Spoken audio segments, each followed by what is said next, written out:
We can start. Well, I continue to be thoroughly impressed with our football team's resiliency. I mean, this group is, I don't know, maybe there's something in the water here that I didn't know about when I took the job, but this group of guys, they got huge hearts, tough-minded, their ability to deal with adversity and focus on the task at hand, which is the next snap. It's really pretty amazing to me. You know, we preach it all the time, you know, and I guess you get what you preach in a sense, but these guys have been just hard-nosed, mentally tough. Were we perfect? No. But what a great win. What a cool win for our guys. A lot of great moments within the game, a lot of tough moments. But at the end of the day, something we preached all along here is about finishing, and our ability to finish today was evident. Tip my hat to Cal. That's a really good football team. Very talented physically, good coaching, good schemes. But we were able to make some plays there at the end to finish them off. Your thoughts about your defense on that last drive? Resilient, you know, it's tough. You know, they're good. 21's a heck of a player. Number 1's a heck of a player. Their quarterback, and we knew it coming in. It's unfortunate. We had some times where we were double covering those guys, and they were still getting open. But that's what great players do. But to find a way to get a stop when teams got first and goal on your 2-yard line, and to stop them 4 snaps in a row that's pretty impressive. To find a way, it's just their mental psyche.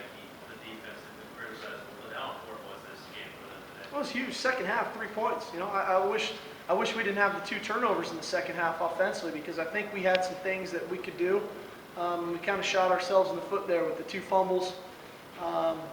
But all in all, it was huge for our defense. Second half, really, especially to hold an explosive offense to 3 points. What was the difference? They scored on 5 of their first 6 drives, Cal did, and last 4, 2 punts, 2 stops on the 4th down. What was that? You guys making the adjustments out there? Well, I don't know if adjustments. I think that what we were seeing from them wasn't changing, and we had a pretty good idea what was happening. We started getting some pass breakups. Court had a couple critical pass breakups. True had a few pass breakups as well. We were around the ball a little bit more. You know, we were getting tighter on our coverage. I think our pass rush started to come a little bit better, forced a few errant throws, and we were better on first down to where we could put them in longer 3rd and longs and then 4th down to get off the field. Steve, John's team, the injury, Yeah. And then you went with Jamal. A lot of that 4th. What was the thinking behind that? Well, he's his backup. You know, he's the backup Sam. But so far, so good on Johnny Timu. The results are coming back normal from the hospital. They'll probably keep him overnight. But he was moving all of his limbs on the field, but it was definitely precautionary with his neck. And we obviously, you have to take those things as serious as you can. And I thought our medical staff did a great job. They were on it, but all signs are good so far. And Jamora and Ducray and some of these other guys? Ducray got concussion. Jamora's a knee sprain. We'll get an MRI tonight, and we'll get definite results here probably tomorrow. Jory Fogerson had a contusion on his knee, and it was actually right on a nerve, and so it's not a long-term serious injury, but it affected him definitely today. That didn't allow him to come back. Gary Gilliland said that after John got injured, that it really rallied them on the defense. Was that your perception as well? Well, I think at times those types of things can. And it wasn't anything that Cal did by any means. It was actually Johnny tackled the back and just Right. the way they fell. But I think at times those things can. Whether or not that's right or wrong, I don't really know. But I think it can. How important was that, though? You had so many new guys out there, Jamal Kurz, Williamano, who wasn't playing, some young guys out there playing, and you get all these stops late. How important is that going It's forward? huge as we move forward. I thought Tony Goburn had an excellent second half.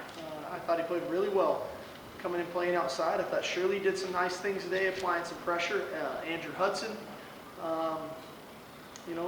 obviously Jamal Kurz. A lot of guys were able to have opportunities to step in there and do some things, and they performed. Steve, the long 70-yard pass to Chris for the touchdown. Did you see something early in the game that led you to believe that would be there? Well, that was really through the week of preparation, we thought we could get something there in a third long situation based on some of the coverages they were giving. And as the game went along, it was kind of holding true to what we thought was coming.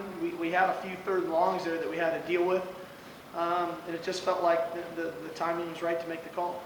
On the final stand down there, you guys called a timeout. What concerned you the most at that point?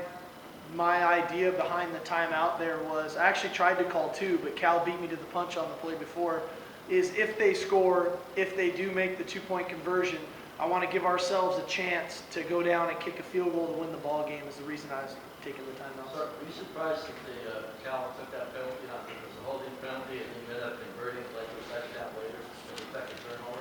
I don't know. It's a tough call. It's so.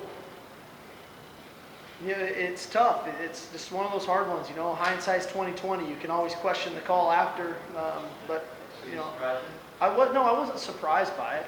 But you got to make those tough decisions in a split-second decision. And you got to live with it. We've It seen probably you. wouldn't matter, but were you at all surprised that Jeff didn't use that final timeout when you were doing possession? No, we're taking a knee. We saw you work on that play to Chris a lot during the week. Had it worked as well at any point this week as it did in the game? Well, I don't know if we ever ran it from around 30 throughout the week. It's for him to have to go 70 yards. But, you try to put your kids in position to be successful come Saturday. At least that's how we operate. And so you practice plays versus the coverage you think you're going to get. And then you practice those types of plays versus the coverages that you might not get, and so that the quarterback knows where to go with the ball. And so we had some pretty good looks throughout the week to get Keith confident with the play and Chris confident with the play. And we got what we were hoping to get, and they executed really well. And for that to happen, we needed great protection. I thought the offensive line was tremendous on that play, definitely. Steve, Keith is at 67% after 4 games, 1,000 yards, 14 touchdowns.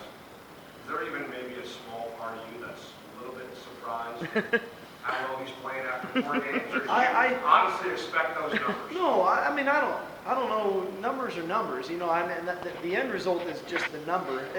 I'm looking at the body of work and how he plays and his demeanor and his body language. And I thought he was a freaking stud again tonight. He early on, things weren't clean, and he had to buy time, and that's his game. And so we're going to have to live with some times when he's scrambling around and might take a sack. We're going to have to live with some times when he flushes and runs up through the pocket and they cause the fumble. But how many other plays does he make for us with his feet to buy time to create plays for us down the field? And he's so accurate. He's amazingly accurate, and I thought he would be accurate. It was just a matter of how he would fit within our system and me calling the plays and what this would feel like. But he's playing at about as high as level as you can play as a quarterback right now. I mean, I don't know if, I tip my hat to Andrew Luck and Barkley and these other guys in the conference, but the level of play that Keith Price is playing at is as high as anybody in our conference. Steve, when you were seeing some of those things early, like you said, it wasn't clean. Did you find yourself sometimes kind of just shaking your head going, wow, I mean, how is he, knowing the week of practice he had and knowing how he was limited, the moves that he was able to make? I thought he moved as well tonight, or today, as he has since the first half of the first game. I really thought his mobility was really good. I mean, he ran a couple times, he did some things, and so he's getting healthy. And his ability to again, buy time and create, and that's a innate skill, your ability to keep your vision when things are all going on around you and keep your eyes down the field to make plays. He was able to do that again tonight. Was there some thought about maybe not going there? He had a pretty sore knee coming in, something that just kind of came up on him coming into the game that we had to deal with the last 2 days. And man, what a tough guy he is, to step up and do what he did with, I think, 11 tackles, 2 pass breakups, a tackle or 2 for loss, and just a tremendous leader. It seems like you guys really had a big edge on kind of the kickoffs today. I mean, your returns and your coverage of their returns. Well, again, it's been a huge emphasis for us. I thought our special teams played really well today. Again, the kickoff return, the coverage unit, our ability, I think Kaysen, the 1 punt return he got, we're always trying to get one first down when we return the punt. And I think Cason's return, I don't know what it was for, but it felt like about 10, 11, 12 yards, something like that. I really think we've got good special teams, and it doesn't surprise me. Last week there was a little bit of an anomaly there with the three penalties, and then the penalty on the offsides that we had to re-kick, and then we had to go cover again is when they got the long return. So I'm not surprised by the way we play on special teams. We dedicated ourselves to it, and it's showing up. Do you think that Chris's ability to catch the ball in the backfield is something that's overlooked because he is such a kind of bruising type of runner? Yeah, because when you look at him, you think, oh, he's just a pounder. He's just going to pound the rock. And, he had a couple nice plays out of the backfield catching the ball again today. I think he had 3 or 4 catches, something like that, out of the backfield. And, it's an ability to his game that I remember back that he had in high school when I was recruiting him at Redlands East Valley, and he played a lot of wide receiver in high school as well as running back. And so he definitely has it to his game, and it's an element to our offense that is definitely a factor. How difficult is that throw that Keith made in that situation? I mean, the guys open, sometimes those are the hardest ones, aren't they? Those are hard ones, because the tendency is to underthrow that throw, and if you do that, the linebacker that's chasing him can make that play. And so we always say throw it through him, not to him, and he did exactly that. Are a lot of the younger guys just kind of getting more comfortable? I mean, guys like Josh and things like that? I think so. It just comes with playing ball. You got to get on the field. You got to play football. You need to do those things to get used to playing football. And I was really proud of Bishop Sankey today to get in the game and to carry the ball the way he did. A lot of guys, a lot of our young guys, they're just starting to come, and we've got a lot of work to do. This is, again, that's game number 4, and we got a long way to go. Steve, running the ball and knowing how tough it was inside, did you have to show a lot of patience to just kind of continually? Well, we knew coming in it was going to be hard. That is, again, I said it earlier, you could compare them and USC as probably the 2 most physical fronts in our conference.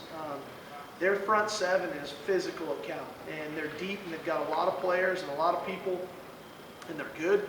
So we knew it was going to be a bit of a grind, but yet I just didn't want to come in and abandon the running game and just start throwing the ball all over the place. And it was a grind for Chris, and we found a couple things here and there to make things work, but we knew coming in it was going to be as hard as it was. Did that help set up that pass? I wouldn't say that nearly. I wouldn't say that. Seemed like you had some success on the edge.